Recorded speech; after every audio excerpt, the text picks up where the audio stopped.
ইমাম আবু হানিফা রাহমাতুল্লাহ আলাইহিকে যখন জিজ্ঞাসা করেছিল জাহমিয়া সম্প্রদায়ের লোকেরা যে আইনা ইলাহুকাল্লাযী তা'বুদুহু, হে আবু হানিফা আপনার মাবুদ কোথায়? খুব কঠিনভাবে জিজ্ঞেস করেছিল।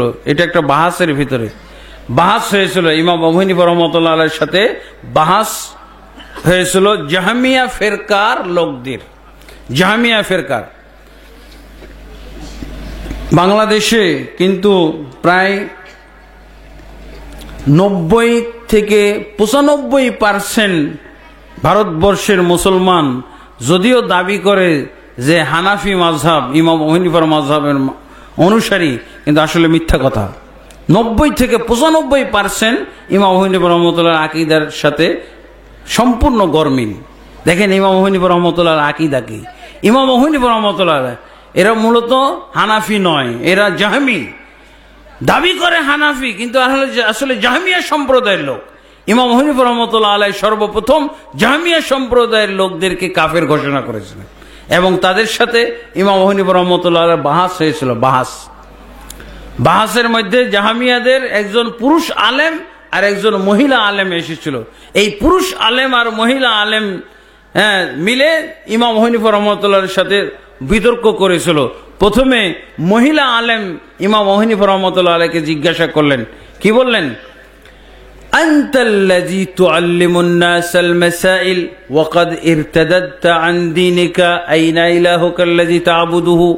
হে আবু হানিফা, আপনি লোকদেরকে মাসলা মাসাইল শিখান, আপনি লোকদেরকে দিন ধর্ম সম্পর্কে জ্ঞান দেন, অথচ আপনি একজন মুরতাদ মানুষ।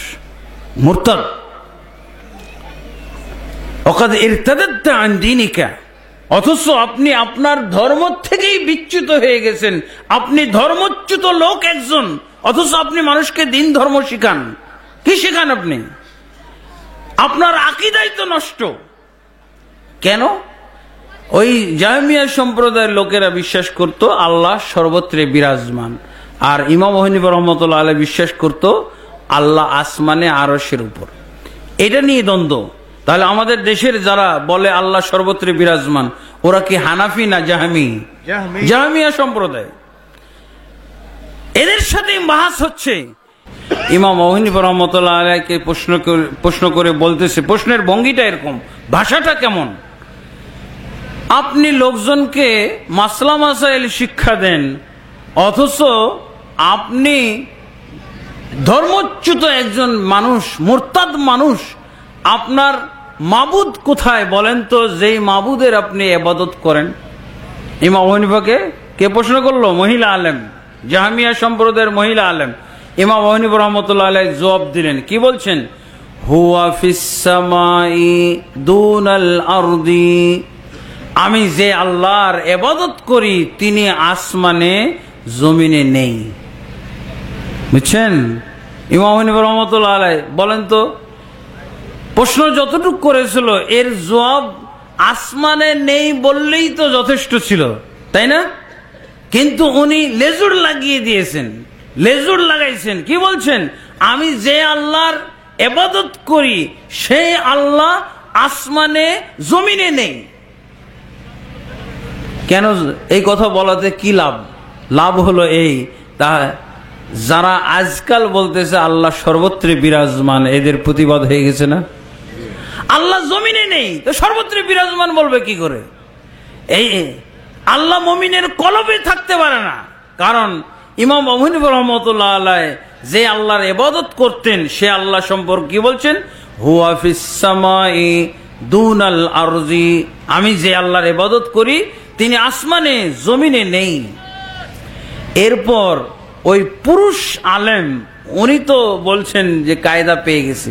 ইমাম আবু হানিফা রাহমাতুল্লাহ আলাইহি কিন্তু এই লেজুর লাগার উদ্দেশ্য হলো যে এদের মনের মধ্যে আরো যে সমস্ত ভ্রান্তি আছে, সংশয় আছে, এগুলো যেন বের হয়ে আসে, এই জন্য লেজুর লাগাইছে। আর সত্যি কায়দা পেয়ে গেছে। জাহমিয়া সম্প্রদায়ের যেটা পুরুষ আলেম, এবার সে বলে ফেললো, কি বললো? আরাআইতা কাওলাল্লাহি আযজা ওয়া জাল্লা ওয়া হুয়া মাআকুম আইনামা কুনতুম, হে আবু হানিফা, আপনি যদি বিশ্বাস করেন যে আপনার আল্লাহ আসমানে জমিনে নেই, তাহলে এবার সূরা হাদীদের 4 নম্বর আয়াত কোথায় রাখবেন আপনি বলেন? যে আয়াতে আল্লাহ বলছেন ওয়া হুয়া মাআকুম আইনামা কুনতুম, আর তিনি আল্লাহ তোমাদের সাথে রয়েছেন যেখানেই থাকো তোমরা, যেখানেই থাকো আল্লাহ তোমাদের সাথে আছেন। তাহলে এই আয়াত আপনি কিভাবে আমল করবেন বলেন? আপনি যে বলতেছেন আপনার আল্লাহ আসমানে জমিনে নেই। এবার ইমাম হানিফা রহমতুল্লাহ আলাইহি যেটা মনে করেছিলেন যে এদের ভ্রান্ত আকীদা বের হয়ে চলে আসবে, দেখবেন না এরকম কিন্তু আরো অনেকেই প্রশ্ন করেন যে আল্লাহ যে বলছেন ইন্নাল্লাহ মা'আস সাবিরিন, আল্লাহ ধৈর্যশীলদের সাথে রয়েছেন। ইন্নাল্লাহ মা'আল মুমিনিন, আল্লাহ মুমিনদের সাথে রয়েছে। ইন্নাল্লাহ মা'আল মুত্তাকিন, আল্লাহ মুত্তাকিদের সাথে আর রয়েছে। এই আয়াতগুলোর জবাব কিন্তু এখানে এসে গেছে। ইমাম হানিফা রাহমাতুল্লাহ আলাইহি যে জবাব দিয়েছেন এর ভিতরে এগুলোর জবাব চলে এসেছে। কি বলছেন ইমাম হানিফা? হুয়া কামা তাকতুবু লিরাজুলিন আনা মাআকা ওয়া আনতা আনহু গায়বুন। ওই লোকটাকে ইমাম হানিফা রাহমাতুল্লাহ আলাইহি বললেন যে এই লোক আল্লাহ সাথে থাকা, আল্লাহর সঙ্গে থাকাটা কেমন শোনো। তুমি যেমন তোমার বিদেশে অবস্থানরত বন্ধুকে বলো, বন্ধু চিন্তা করো না, চিঠির মাধ্যমে লেখো না, বন্ধু তুমি চিন্তা করো না, আমি তোমার সাথে আছি।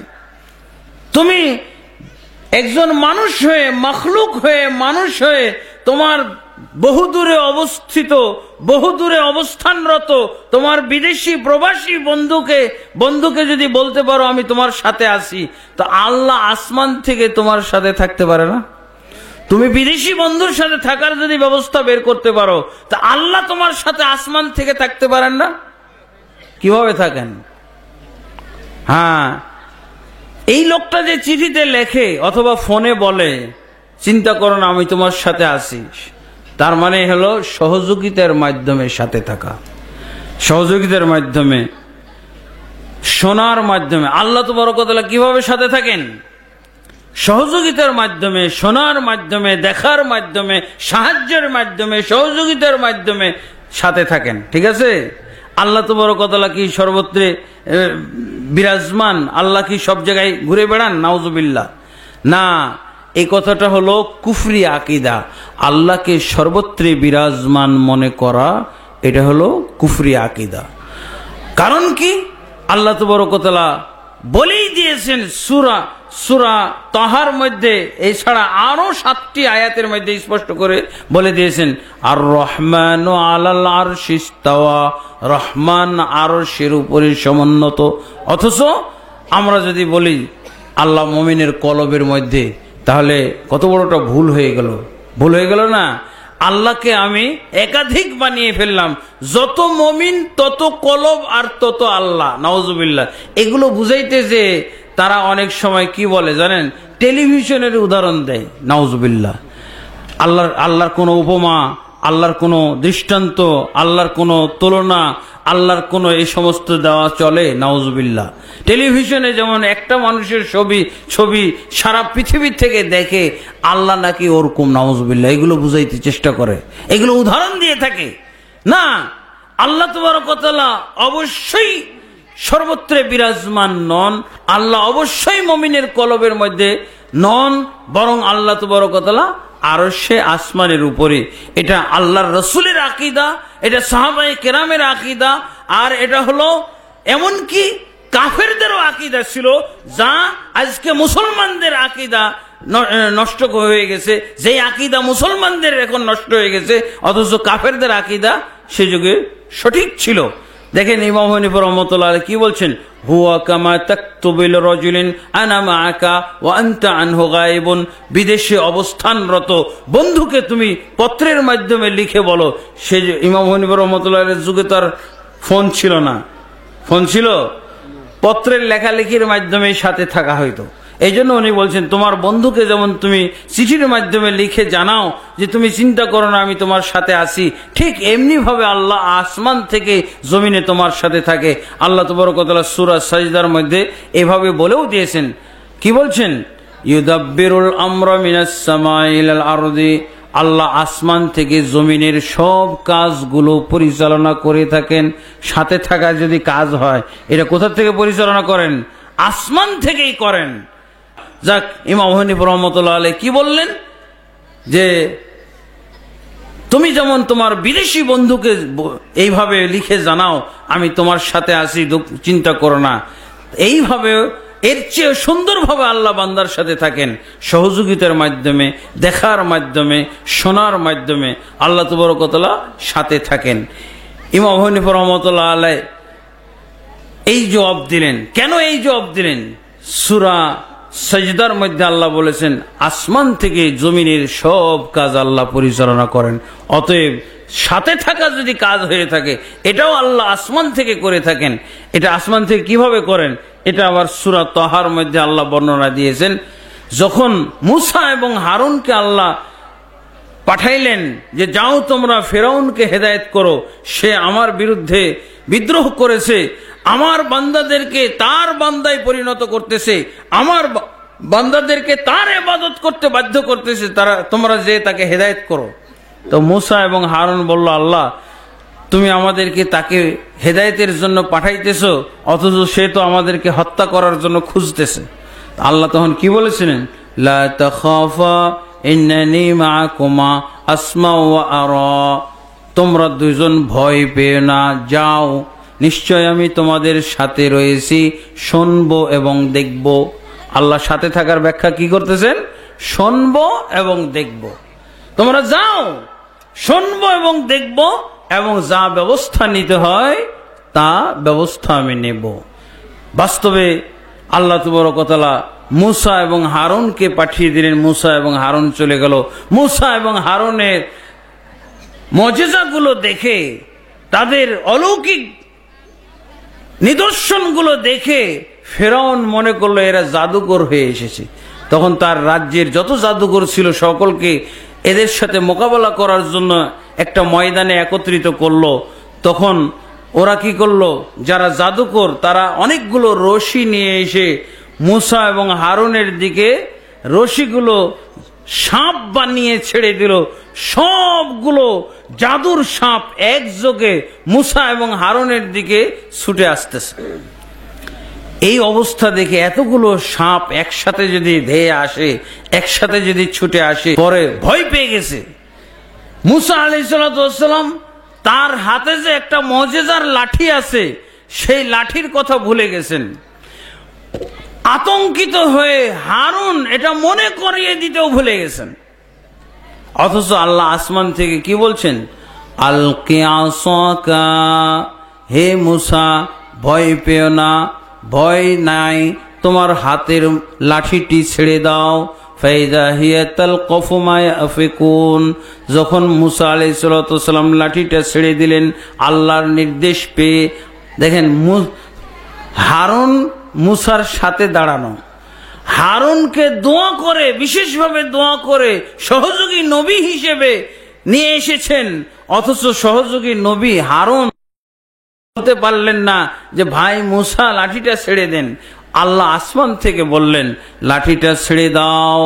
তখন লাঠিটা ছেড়ে দিলেন, আর ওই লাঠিটা বিশাল আকারের সাপ হয়ে গেল। সেই সাপ তাদের জাদুর সবগুলো সাপ গিলে ফেললো। ফাইযা হিয়া তালকাফু মা ইয়াফিকুন ফাওয়াকাল হাক্কু ওয়া বাতালা মা কানু ইয়ামালুন, হক তখন প্রতিষ্ঠিত হয়ে গেল আর বাতিল তখন হেরে গেল, বাতিল তখন পরাজিত হয়ে গেল। দেখছেন আল্লাহ তাবারক ওয়া তাআলা কিভাবে আসমান থেকেই জমিনের কাজ পরিচালনা করেন। সাথে থাকাটাও পরিচালনা করলেন কোথা থেকে? আসমান থেকে। হারুন সাথে থেকে যে কাজ না হলো সেই কাজ আল্লাহ আসমান থেকে করে দিলেন। আল্লাহকে নিচে নামতে হয়েছে। আমাদের হুজুরের আল্লাহ যে বলতেছে, পীর মুর্শিদদের আল্লাহ যে হলো সর্বত্র বিরাজমান, কিন্তু সর্বত্রের মধ্যে কি মক্কা মদিনা পড়ে না? মক্কা মদিনা আছে না? আচ্ছা বলেন তো, আল্লাহ রাসূল সাল্লাল্লাহু আলাইহি ওয়াসাল্লাম যখন মেরাজে গেলেন মক্কা থেকে গেছিলেন না? যদি সর্বত্রই আল্লাহ থাকে তাহলে মক্কাতে আল্লাহ নাই কেন? মক্কাতে আল্লাহ নাই কেন? নাকি ভারতবর্ষ মক্কা মদিনার চেয়ে পবিত্র জায়গা? মক্কা মদিনার চেয়ে পবিত্র জায়গা ভারতবর্ষ, বাংলাদেশ। এখানে সর্বত্রে থাকে, আর মক্কা মদিনায় সর্বত্রে আল্লাহ থাকে না। যার জন্য মুহাম্মদ সাল্লাল্লাহু আলাইহি ওয়াসাল্লামকে মেরাজের রাত্রে কোথায় যেতে হয়েছিল? মক্কা থেকে মসজিদুল আকসা, প্রথম আসমান, দ্বিতীয় আসমান, তৃতীয় আসমান, চতুর্থ, পঞ্চম, ষষ্ঠ, সপ্তম, সিদরাতুল মুনতাহা, আরশ পর্যন্ত গেলেন। সেখানে যে আল্লাহর সাথে সরাসরি মুহাম্মদ সাল্লাল্লাহু আলাইহি ওয়াসাল্লামের কথা হলো। আল্লাহ যদি সর্বত্রই বিরাজমান থাকতেন, তাহলে মুহাম্মদ সাল্লাল্লাহু আলাইহি ওয়াসাল্লাম মক্কাতে কেন বিরাজমান নয়? তার মানে মক্কা মদিনার চেয়েও পবিত্র জায়গা হলো ভারতের জায়গা। হ্যাঁ, নাউজুবিল্লাহ। কারণ এই দেশ হলো পীর মুর্শিদের দেশ নাকি? নাউজুবিল্লাহ। বুঝেছেন? আল্লাহর দেশ না, সব আল্লাহর রাজ্য। আল্লাহ যদি সর্বত্রই থাকেন, তো মক্কা মদিনায় তো আগে থাকার কথা। মক্কা মদিনা আগে থাকার কথা না, ভারতবর্ষে পরে থাকার কথা। মক্কাতে আল্লাহ তো বড় কথা নাই। ইমাম হানিফার সাথে মিলতেছে কথা। আমি যে আল্লাহর ইবাদত করি, তিনি আসমানে, জমিনে নেই। জমিনে আছে? জমিনে যদি থাকতো, মুহাম্মদের আল্লাহ জমিনে নেই। শুধু আবু হানিফা রাহমাতুল্লাহ আলাইহির আল্লাহ জমিনে নেই তা না, মুহাম্মদেরও আল্লাহ জমিনে নেই। এই জন্য তো মেরাজের রাত্রে কোথায় যাচ্ছেন? আরশ পর্যন্ত। মসজিদুল আকসা থেকে চলে গেলেন না, প্রথম আসমান, দ্বিতীয়, তৃতীয়, চতুর্থ। এই জন্য আর রাসূলুল্লাহ সাল্লাল্লাহু আলাইহি ওয়াসাল্লাম রাত্রে ফিরে আসার পর সকালবেলায় যখন বর্ণনা দেওয়া শুরু করলেন যে মুহাম্মদ সাল্লাল্লাহু আলাইহি ওয়াসাল্লাম মসজিদুল আকসা গেছে, প্রথম আসমান, আরশ পর্যন্ত গেছে, তখন যারা দুর্বল ইমানদার তারা কি হয়ে গেছিল? মুরতাদ হয়ে গেছিল। নাউজুবিল্লাহ। যদি বলতো যদি আল্লাহ মক্কা মদিনায় থাকতেন, তাহলে এই লোকগুলোকে মুরতাদ হইতে হইতো। এই লোকগুলোকে মুরতাদ হইতে হইতো। যদি হুজুরদের মতো আল্লাহ যদি মুহাম্মদের আল্লাহ হইতো, তাহলে কি মুরতাদ হইতে হইতো এই লোকগুলোকে? কখনো না।